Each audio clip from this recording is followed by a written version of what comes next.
Welcome to the Thrive Co podcast, exploring the inner side of success. I'm your host, Nikki, and each week we will explore the mindset shifts, personal growth, and everyday tools that will help you to navigate ambition, manage stress, and build a life that actually feels good on the inside. Through solo episodes and honest guest conversations, we look at what it really takes to grow, change, and thrive in the modern world. Hello and welcome back to the Thrive Co podcast. How are we all? Hope you're all good and still enjoying this beautiful sunshine. So I'm going to be real with you. I've just recorded 8 minutes of this podcast and I was like looking at the the audio, I don't know what you call it actually, I'm not very technical, but the audio on the recording, it kind of spikes when you're like louder or you like intonate, and it was all really low and flat, and I was like, what on earth is going on? So I stopped the recording and looked at the recording device, and it had linked to my laptop speakers rather than laptop microphone rather than my actual microphone, which would have meant that it was super quiet, probably not very crisp or clear. So I've had to start again, guys. Now, the issue that I've got is, as always, I'm expecting a delivery, which we know that my dog will go crazy for. And when I first started recording this, it was like 6 or 8 stops away. So I thought I could get away with it. It's now 3 stops away. And it's DHL and it's signed for. So I am going to have to stop if it arrives. But we're going to go with it. We're going to risk it. And at worst, I'll just pause it and come back to you all. So what are we talking about today? Well, the fact that I'm recording this on Tuesday, the 30th of June, and it goes out on Monday, the 6th of July, means that today, specifically, we are exactly 6 months through the year. So we've done half of 2026, never to be got back again, and we're about to embark upon the second half of the year. And I don't know about you, but that gives me real pause for reflection. It makes me want to just look at, where am I going? Am I still heading in the right direction? Are there things that I'm doing that I need to not be doing? Are there things that I'm doing that are great that I want to continue doing? And just have a little bit of an audit and reflection on what's happened and a bit of a planning session on what's to come.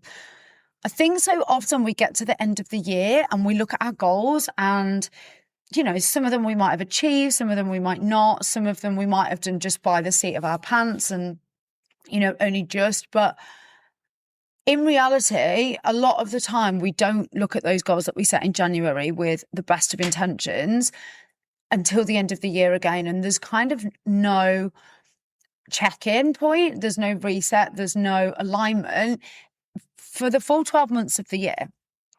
So I thought it was just worth having a little bit of an episode around kind of what I'm going to be doing, how I do it, sharing some of the like reflection tools and planning tools, and just seeing if it could potentially be helpful for you guys.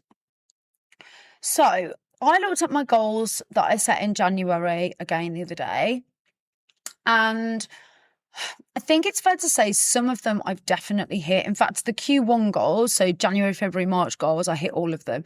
And that was because they were still super relevant. Nothing really had much changed in life or the direction.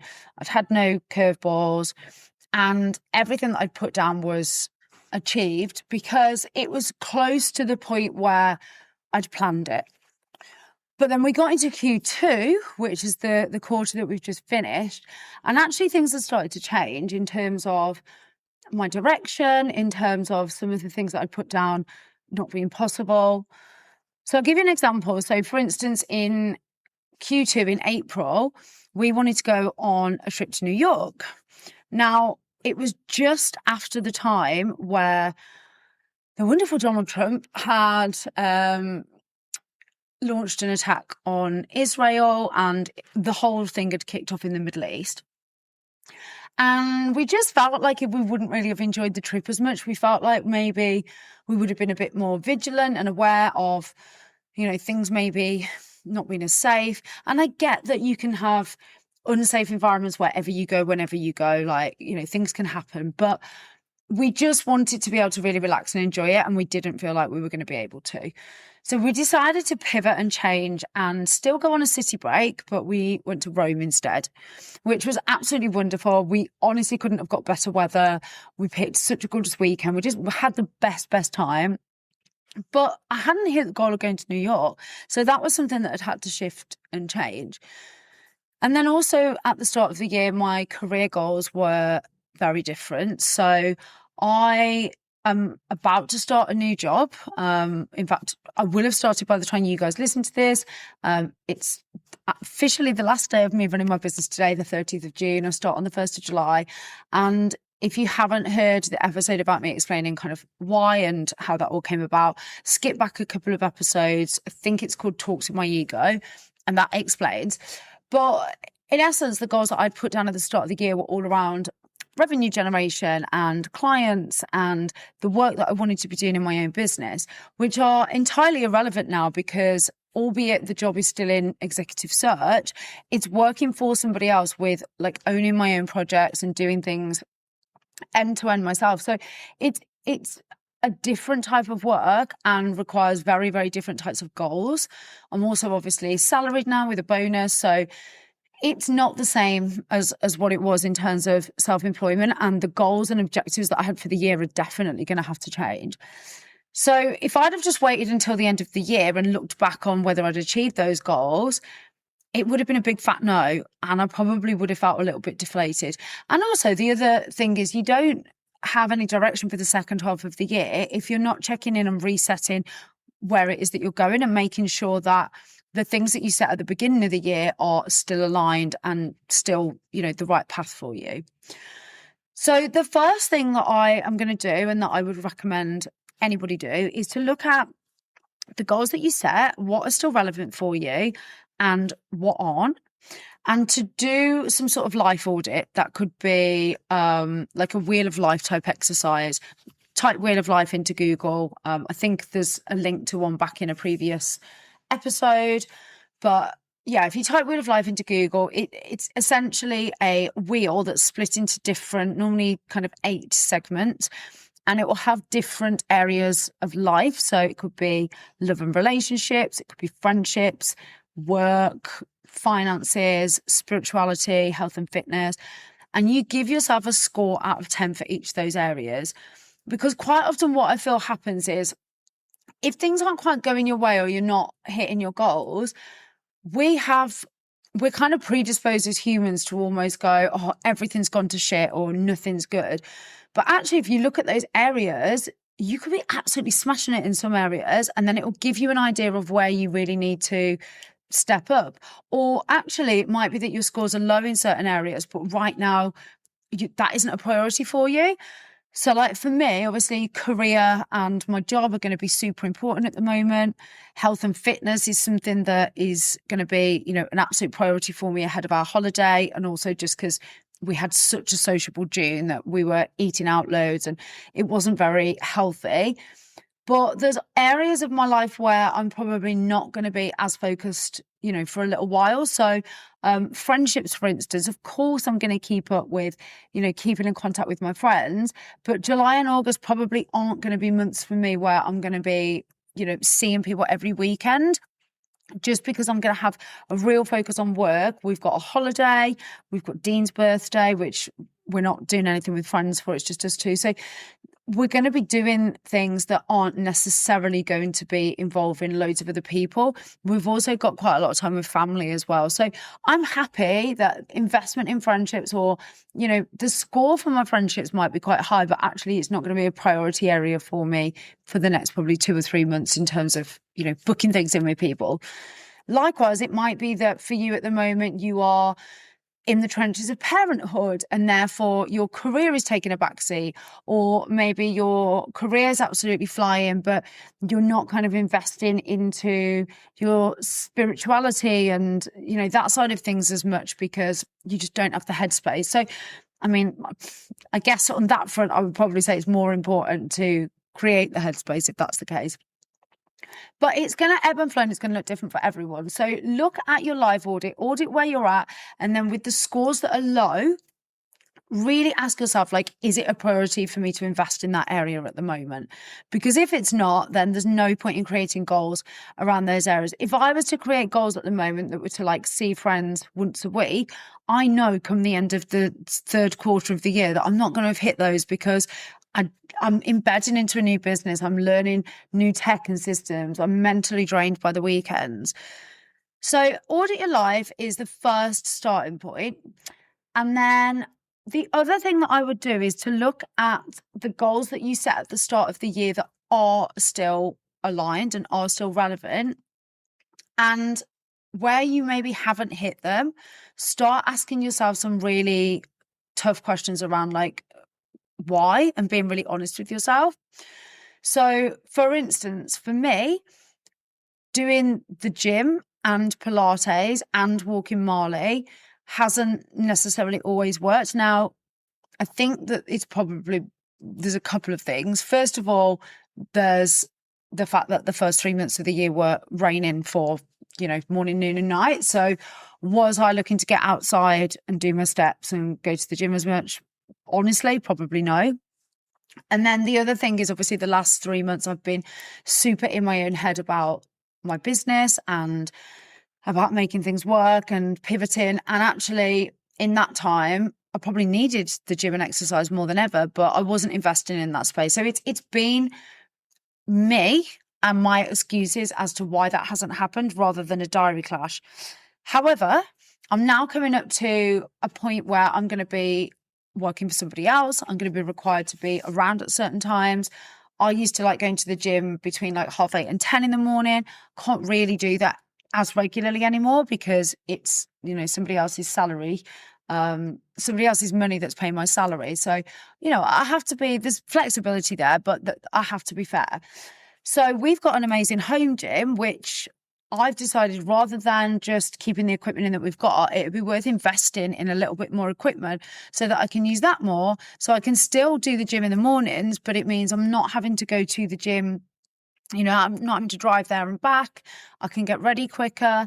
So for me, would it have made sense to just put gym twice a week back onto the calendar at the times that I was expecting to do it? No. And normally it is a calendar or diary clash, or sometimes, like, if you're really honest, an energy thing where you've put something into your diary, maybe see friends every Thursday, and you know that Thursday is like a day in the office and you're super busy and you've cancelled pretty much every time because you're absolutely drained. So it's looking at what was I hoping to achieve and where I haven't achieved it, why was it? And basically, if it's not in your calendar, you're not going to do it. And if it is in your calendar, is it in the right place? And if not, how can you change that? So like for me now, I'm going to be doing the home gym on Monday and Friday mornings because I know my husband's here to walk the dog those mornings. And then I'm going to be, every weekend that I'm around and at home and not away, I'll be going to the gym as well. And then I can do a Pilates session on a lunchtime. For me, that's going to work way better than trying to get to a gym that's like 10, 15 minutes away, fighting my way through to try and get the equipment that I need, probably being late back and rushing. And it in the end, I just suck it off. So that's a small tweak that I can make to where in my calendar I'm putting it. That's going to work for me and my diary and my job and my lifestyle moving forwards. That means that I'm probably going to hit those goals rather than just sack them off again like I did, for a lot of the first half of the year. And then try and plan a perfect week out and road test it. So for me now, putting the Pilates class in for the next 4 weeks, putting in the home gym in the mornings on Monday and Friday, putting in my dog walk so I know when they're happening, planning all my work around that so that my calendar link reflects what is my actual true availability. And then road testing, does that work? And then if it doesn't work, why doesn't it work? Because there's nothing worse than getting halfway through a quarter or halfway through a year and not having hit your goals. And it's not because you've not tried, it's because actually the process that you've got in place is never going to work and you're setting yourself up for failure.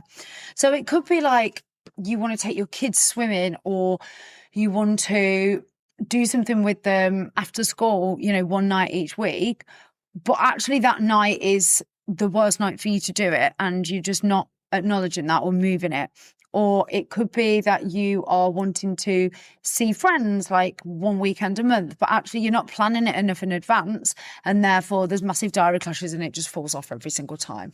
So the planning and the reflection and the looking at like, is this working for my lifestyle, for the goals that you set at the start of the year and anything that you're going to set moving forwards is super important. And putting it in, making an appointment with yourself, treating it like a hairdressing appointment or a dental appointment that you can't move, and basically committing to that happening.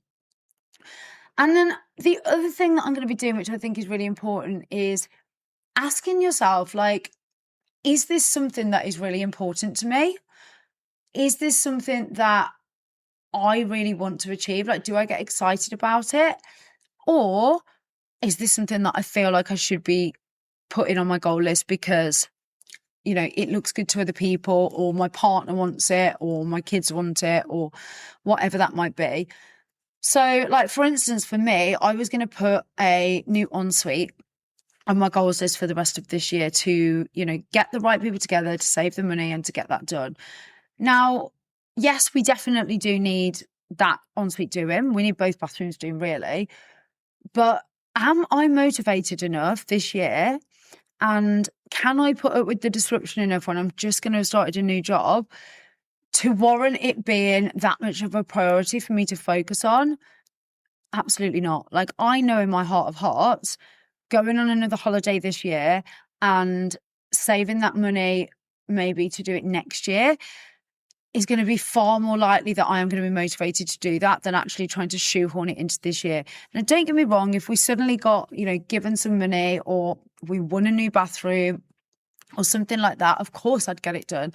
But for me to really push myself out of a comfort zone and put myself out to do it, I don't want it enough right now for that to happen. So there might be some things that are constantly on your goals list or that you've put on there this year that you just don't feel that excited about. Maybe it's in an area where actually, if you're honest with yourself, you can't prioritize, or maybe it's something like my ensuite that it just doesn't need to be a priority because it's fine for now and there's other things that you need to focus on. But either way, having a really honest conversation with yourself about like what you do want and why and what you actually don't want right now. And it's not to say you never want to put it back onto your list, but it could go into next year or the year after. Maybe it's something later down the line.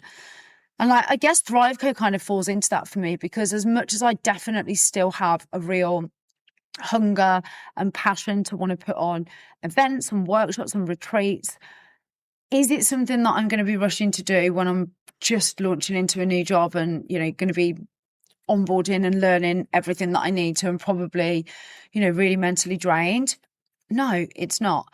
Am I still going to finish my nervous system regulation and coaching course? Of course, that's definitely something I'm committing to this year.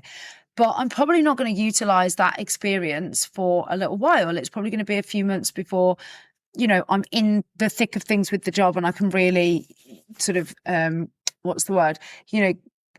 Organize my week and really get sort of my energy balance to be able to do both. So for now, that's going to take a backseat. Podcast isn't going anywhere. My motivational videos, as people call them, on social media won't be going anywhere, but it's not going to be, a revenue driver for me this year, because I know myself and I know that from an energy perspective, my new job and also my family, with everything that's going on that side of things, are going to take priority and they're going to need my energy. So have a think about what it is that you want. Does it still align? I mean, it may be that every single goal you set in January is still, very much in alignment and that you've managed to get through 50% of it so far, and great. It's just that quick check-in. It might be, like me, that you need quite a massive overhaul of what it is that you want, what it is that you realistically can put in place, and to set some new goals. Some of them might be like big, hairy, audacious goals that scare you. And some of them might literally just be having one Saturday a month to yourself, or committing to a sound bath once a month, which is one of mine, some sort of spiritual class to reconnect to myself, because I know that I'm going to need that for the rest of this year. But it's going to look different for everyone. And I just think this time of year is so pivotal for making sure that we're on the right path and we're not getting to December and just being like, fuck, I didn't do what I wanted to. It makes you feel like crap then going into the new year, that you didn't hit what you wanted to. And it's another year gone by where you've let things, slip by and fall to the wayside.